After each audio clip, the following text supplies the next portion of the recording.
So we've now come to the Aristotle Address. And for this year, we have John Kerry, the presidential envoy on climate, to say a few words. Despite all good intentions, he could not make it here in person at the last minute, but he felt very strongly about what we do, and he's asked us to have his words on video, which will be followed by a reaction from Bill Ritter, the former governor of Colorado, who, in conversation with Pamela Paul, our columnist at the New York Times.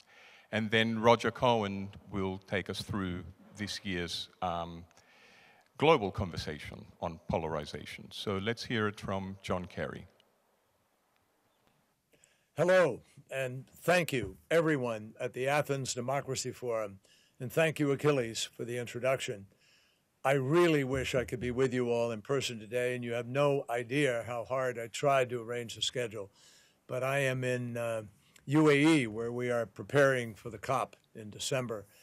But today, we're here to address two of the most pressing issues of the 21st century, the battle to defend democracy and the battle against the climate crisis. I think everyone understands instantaneously the value of this discussion taking place in Athens. After all, what great debates and cutting-edge thinking has set the stage for all of us now. And on that stage, we are now seeing demagogues and charlatans pushing back once again against centuries of the elevation of the human spirit through democracy. We also face another test. Greece has been decimated by floods and historic wildfires this summer.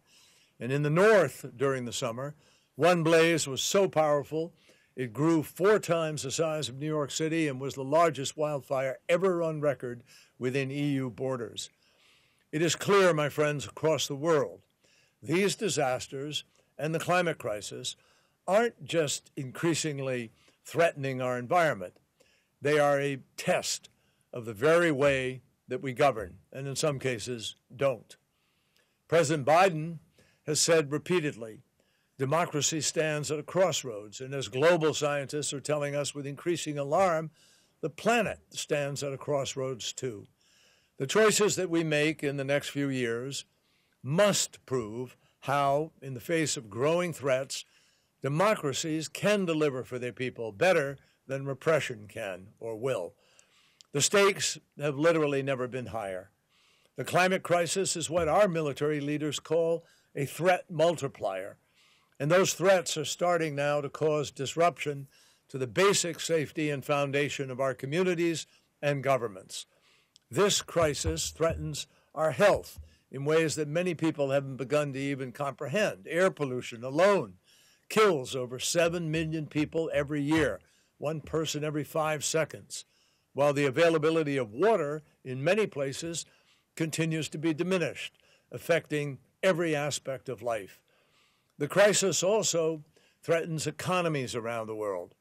A recent National Oceanographic and Atmospheric Administration report found that since 2000, billion-dollar climate disasters occur somewhere on the planet about once every 18 days.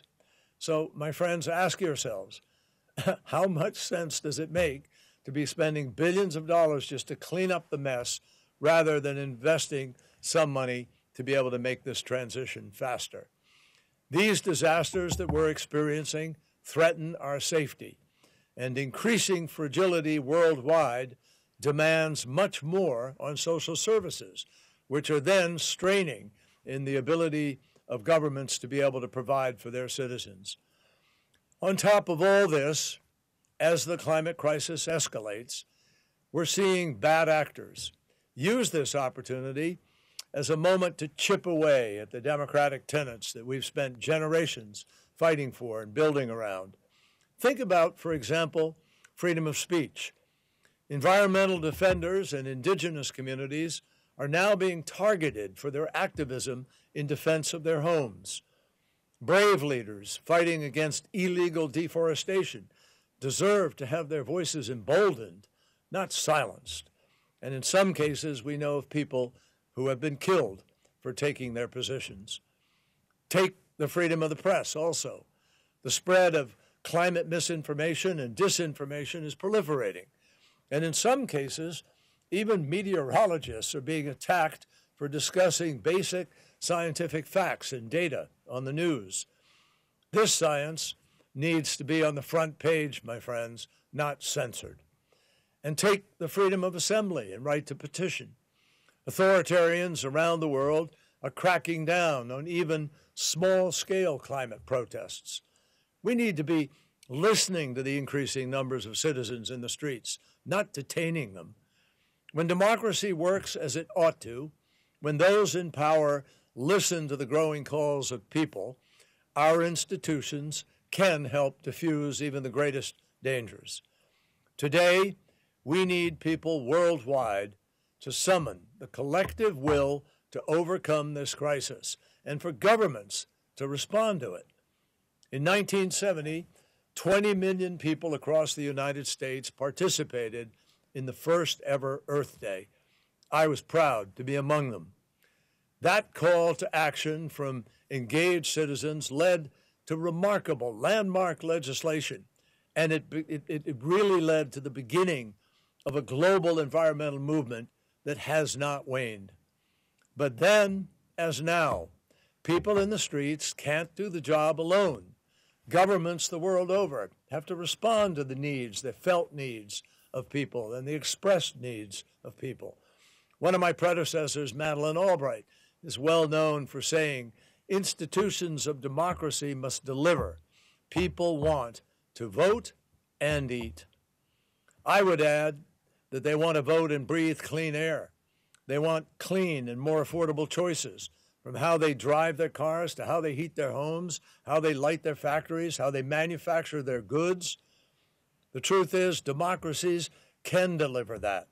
And in the United States, we're witnessing this in real time through the Bipartisan Infrastructure Law and the Inflation Reduction Act, the largest investment in clean energy and climate action ever, historic legislation. And while you gather in Greece to talk about democracy and climate, elsewhere on the continent, leaders are attempting to use fossil fuels as a weapon of war. Let me be clear. Denying the climate crisis is denying reality, it's denying mathematics and physics, it's denying basic science. To do so is a failure to engage in basic responsibility based on truth. And truth is a fundamental virtue of democracy. Totalitarians, we know, make up their own truth, not the truth. Democracies fight to uphold the truth. Our awareness of the climate crisis and our ability to respond to it haven't come from totalitarianism. It came from the democracies. It was Jim Hansen's testimony, open testimony in the United States Senate in 1988, that began this conversation for real. And by their nature, democracies must be responsive to a wide range of views. This may make progress slow at times. It obviously does. At times, it can be painstakingly slow. But it also means that governments have to listen to the needs of the most vulnerable in our communities. That's why when we revitalize democracy and make sure it is in fact working the way it's intended, not beholden to special interests or a narrow few, then we are also strengthening our ability to overcome crisis. By protecting basic democratic rights worldwide, we are allowing everyone to have an equal voice in how the future should take shape. Democracy, like our climate, has been taken for granted, and there's so much work ahead of us now on all fronts. But this is also a major opportunity. By renewing our commitment to one, we're renewing our commitment to the other. In the face of the rising challenges to institutions and planet, I am betting on democracy. I'm betting on innovation and entrepreneurial activity and creativity of the human spirit and the human ability to galvanize action in a direction. We need to find solutions, and I'm convinced that our ingenuity will. I'm betting on our citizens around the world who care about this issue to make their voices heard. My friends, this is a fight like no other, but history has taught us that democracies have liberated more people, protected more people, educated more people, provided more opportunity to more people, and respected the rights of more people than any other form of government. I'm betting that our democratic institutions are going to keep delivering right now against the defining crisis of our time. So I'm now privileged to turn things over to someone who understands every single one of these crises better than almost anyone, my friend, Governor Bill Ritter. Thank you.